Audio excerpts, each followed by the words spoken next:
What's up guys, welcome to a new video. Gonna be taking you guys through a lower body and shoulder workout today. Started a new program yesterday, so I'm gonna be documenting those, presenting those to you guys here on my channel over the next couple of weeks.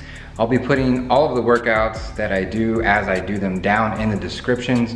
That way if you guys like the workouts, you can follow along. I'll also be giving you some commentary throughout the video, so that way if you're curious about form or if you're doing things correctly, hopefully I'm giving you some cues throughout the video that you can kind of follow along with and take those directions as well. So stick around, it's gonna be a great workout.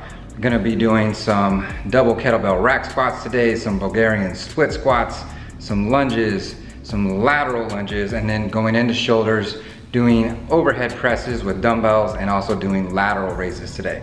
Gonna be a great workout. Make sure you stick around. Also make sure you guys are subscribed to the channel. Go ahead and drop a like for me if you haven't already, and let's get this workout started. All right guys, so I'm gonna start out with the double kettlebell rack squat. Simply meaning 2 kettlebells, rack position meaning I'm gonna have 1 kettlebell here, 1 here, squatting in this position here. If you take a look, I've got 2 elevated things here for my heels, all right? Just gonna put my foot on a little bit of an angle to start. That's a good idea for people who have a little bit lack of mobility in their ankles, which I do suffer from still. So I like to do my squats on top of there. Takes some of that mobility issue out. It allows me to get a little bit deeper in my squat, really activate my legs the way I'd like to. So go ahead and hop into this first set. Let's get to it.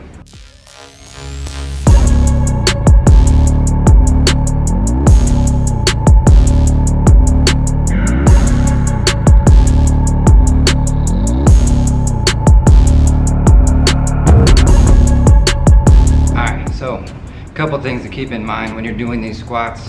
One thing to keep in mind no matter what lift you're doing is you always want to make sure your core is nice and braced, giving support to your spine and your hips as well. The other thing, especially with these squats, you can hear I'm a little bit out of breath, right? So focusing on your breathing, nice inhale at the top of that squat when you're in full standing position. Hold that breath till you get to the bottom. Start your up back into your extension. And once you get to the top, you're starting to exhale out that air once you are standing up. So inhaling here, holding, exhaling here on the way up, right? And then another thing what you really want to try to focus on also is watching your knees and being conscious of them staying over your toes. All right, so whether that means that your toes are slightly turned out or you keep them straight, you want to make sure your knees go in that same angle, okay? So with straight feet, you still want to slightly think about pushing your knees outward some, all right? And then same thing with, like I said, if your toes are out, make sure your knees are always out.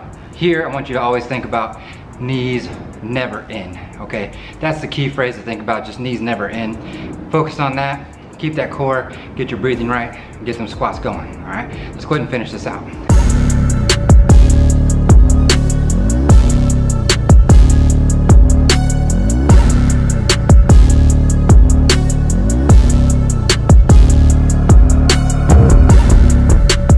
So finished up those squats, 4 good sets of 6 on there. So try to go fairly heavy. Obviously with kettlebells, you have a limit to how much you can hold up top in that rack position. So go as heavy as you can comfortably there, all right? Stay within your tempo and your rep ranges, and you should be feeling real good after that first set of heavy compound lift. From there, we're gonna go on to our split squats. I'm doing a rear foot elevated version. I'm gonna have my foot up on top of the bench here. Now, if you don't have a bench in your home setup, totally fine. You can use a chair, an ottoman, a couch. If you're down in your garage, you don't want to put your feet up on your furniture, just find something that you can elevate that back foot onto and then get into those split squats. If you have no option there at all, go flat ground and really focus on keeping a little bit of a forward lean. You'll get the same intensity in through your hamstrings and glutes on that split squat. So let's go ahead and dive into these.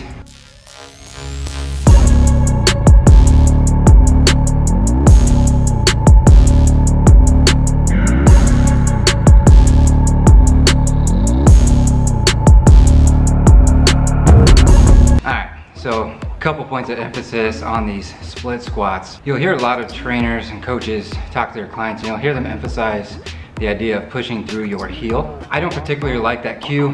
I generally get the idea of what they're referencing, but what I like to tell my clients and what I would tell you guys is, what you want to do is think of your foot as a tripod. So if this is the bottom of your foot, okay, you're trying to keep even pressure between your heel, the pad of your big toe, and the pad of your pinky toe. All right, you want to keep pressure in all three of those spots.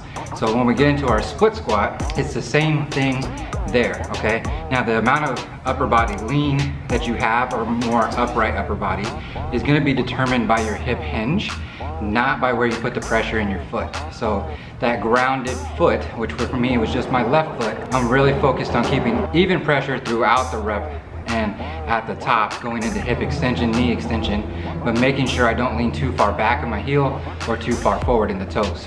Let's knock another set out.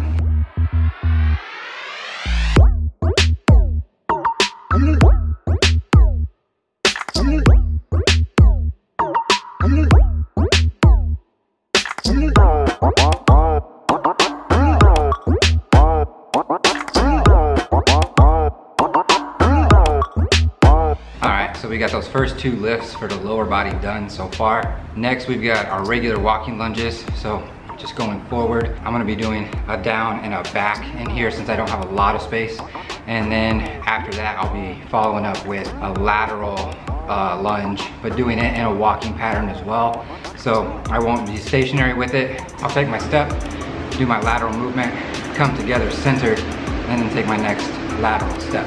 So we're gonna get those two knocked out, and then it's on to shoulders. All right, let's get it. All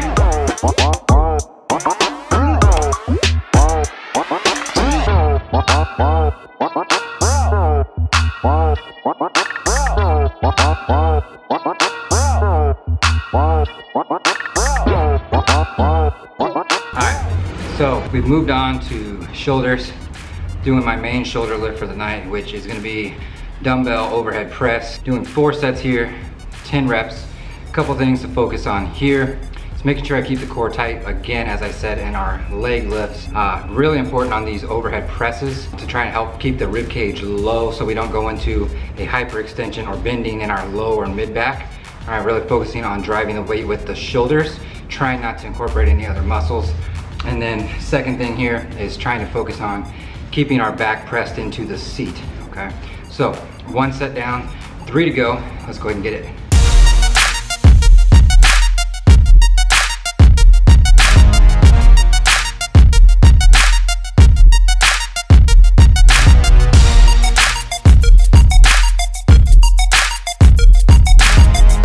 All right, so gonna be my last set here, my last set of 10.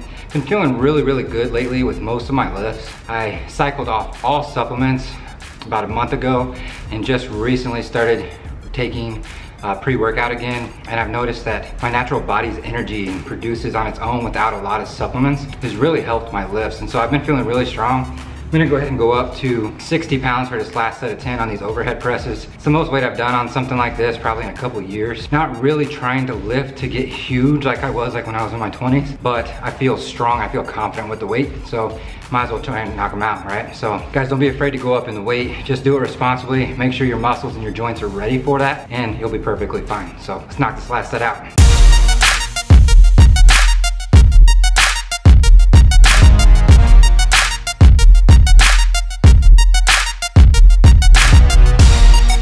So lost track of count in my head. I think that was probably like 8 or 9. Didn't quite make the 10, I'm pretty sure anyway, but that felt good. It felt really good, especially that last rep that I was struggling with.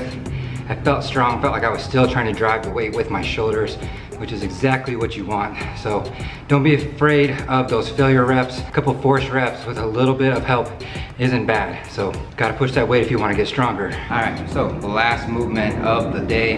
Gonna finish out with some side raises. Now I like to do mine fairly light. I'm only gonna be using 10 pounds, but I really like to focus on driving those weights up using the correct muscles. So a lot of people don't realize that your lateral raise is actually a scapular movement, meaning angel wings in the back. As we go out, your angel wing, your scapula, when you raise those arms up to the side, should be flowing on your rib cage like this, okay? So that's what I really try to focus on, is feeling that scap move as I raise my arms out to the side. And when I bring them back down, really focusing on them transitioning back to where they started from. So a lot of focus on the shoulder, but mentally I focus a lot on the scapula. That's what I would try to recommend for you if you have a hard time focusing on that. Another thing to focus on is the angle of your arms. Now, in my opinion, the biggest focus is gonna be from here to the elbow, okay? Now, a lot of times you'll hear people say you should be straight out to the side. I prefer to put a slight bend in the elbow, take some of the tension out of here, but also making sure from my shoulder to my elbow stays to the side. So if I'm slightly in front here, as opposed to here, for me that's more comfortable, but as long as that elbow joint to the shoulder joint stays in the side, lateral movement, you should be perfectly fine, all right? Let's get these sets in. Let's finish this workout on the right note.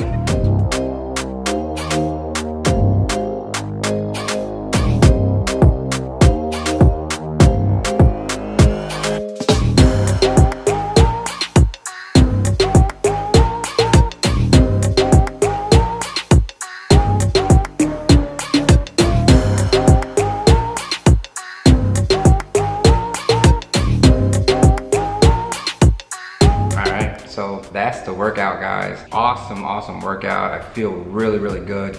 As I mentioned earlier, I've been feeling really strong lately. I think cycling off of all my supplements and really allowing my own body's chemistry to take over has really helped a lot.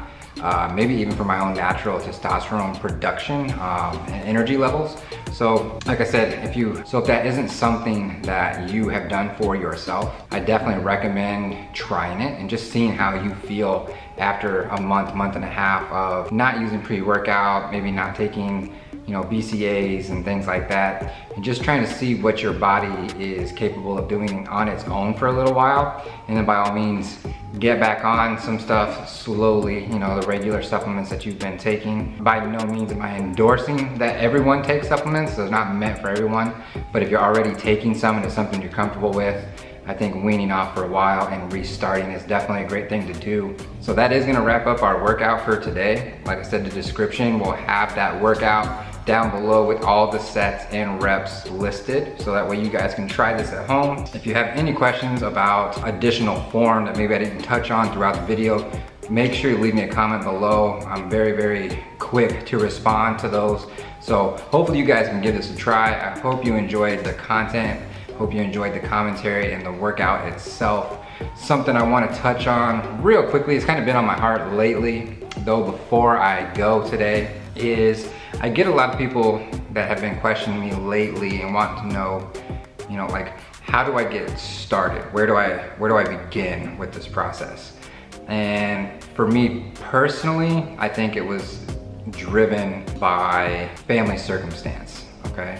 I won't go into details, at least in this video. Maybe in the future down the road, I can touch on it a little more.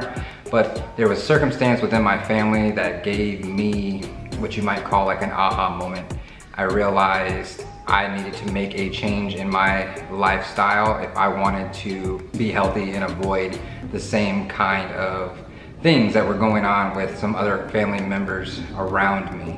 And so I made some small changes, but they were definitely effective. That really sparked my journey. I went from 225 pounds all the way down to 175 pounds within 8 months. Felt pretty good, but at that weight, I was a little lacking energy. And so I went back up in weight to 180, stayed below 200 for 4 to 5 years. And as of right now, slightly over 200.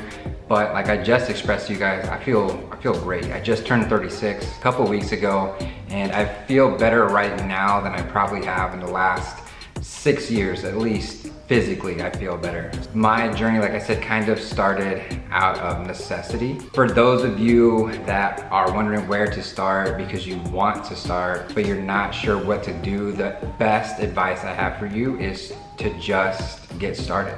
And I know that sounds kind of cliche, it might sound kind of lame, but it's true. Procrastination is going to ruin a lot of dreams.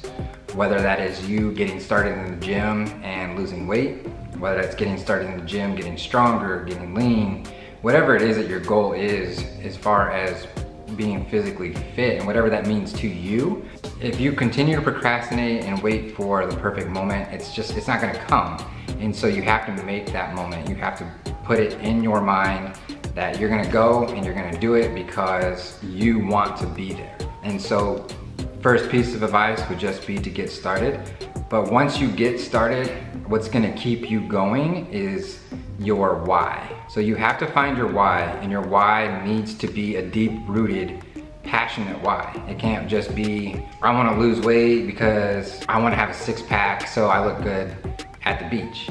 Because if that's your only reason for going and you've got a long journey ahead of you, so you need to lose quite a bit of weight to get to that point, you're gonna most likely get frustrated during that process. So you really need to know what your why is. And by that I mean it's gotta be like a deep rooted reason. Something that's going to be a driving force behind you on the days you don't want to go. Because once you start the journey at the beginning, there's gonna be lots of highlights. You're gonna start losing weight, you're gonna feel good. But as you get into it, there's gonna be the days that you don't. And the why, the big reason of why you started down in your heart is what's gonna help you to overcome the obstacles that you're going to come across and continue to go. So those would be my two main things that if you take away from this, like how do I start, where do I go? Number one is just get started. Number two is make sure that you're starting for the right reason. That deep rooted why, that big reason that means something special to you. All right, make sure it's for your reasoning and not anyone else's, okay? So guys, that's all I've got for you today. I appreciate the support. Once again, if you haven't subscribed to the channel yet, make sure you hit that subscribe button. Drop a like for me if you've made it this far, and I will see you guys at the next video. Peace.